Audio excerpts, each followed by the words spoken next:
A few of you have been asking lately how to link two R7008SB receivers to your 18MZ so that you can have 16 proportional PWM channels.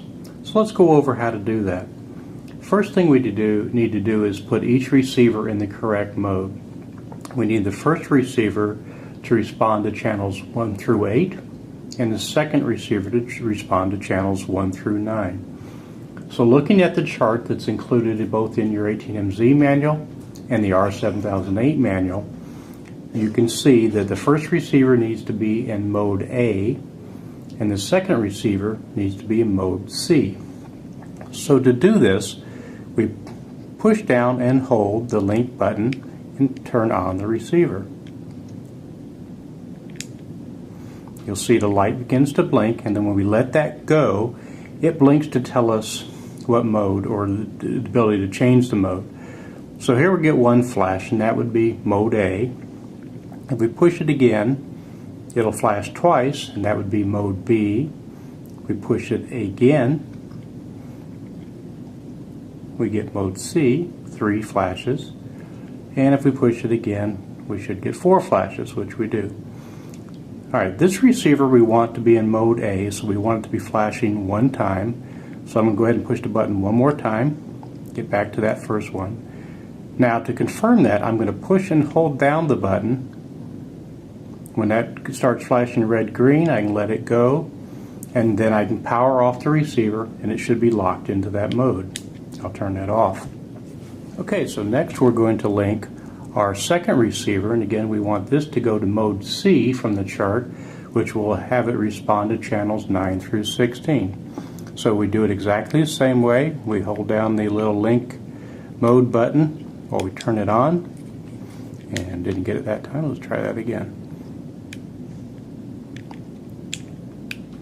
It flashes. Alright, it's flashing one time, so I'm going to push this button again to go, and we're getting over so it's flashing 3 times is what we're looking for. There's 2, there's 3. Hold the button down to confirm, wait for that red-green flash, let go, it's all locked in, and now we power off. Now let's move over to see how we do it on the transmitter. Okay, so on the transmitter side of things, we're going to now go through the process for linking our 2 different receivers to the transmitter. We're going to go into system type, simply hitting this little icon right here. We want it to be in fast EST 18 channel mode.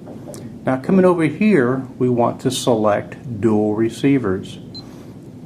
Hit dual, confirm yes. Next thing I'm going to do is to link the first receiver. I'm going to hit the link button. I'm going to start the linking process on the transmitter and then turn on the receiver. As soon as it establishes a link, it lets you know. You can close it. Next, we're going to move over to the second receiver and do the same thing. Okay, we've got our second receiver up here now. I'm going to hit link on the secondary receiver, start the linking process, turn on the receiver, established a link, so it's all set now as well. So now we have both of them linked. Now to confirm that we've got everything working right, I'm going to get both receivers powered up, and we'll check channel 1 on the first receiver, and we'll just go ahead and check channel 15, which I've assigned to the right hand slider on the secondary receiver. Okay, so now I've got both receivers hooked up. I've got them actually just wired into a single battery pack. 2 servos here so you can see what's going on. Let's look at a servo monitor menu just so we can see. Receivers are off now, so we're going to be looking at channel 1 ailerons, and then channel 15 over here I've got assigned to the right hand slider. Alright, let's power up. Both receivers are linked up. Channel 1 ailerons responding to, the 3 servos responding to it. Channel 15 on the slider over here, and you can see that's responding there. So that's all there is to linking 2 receivers up to your 18MZ.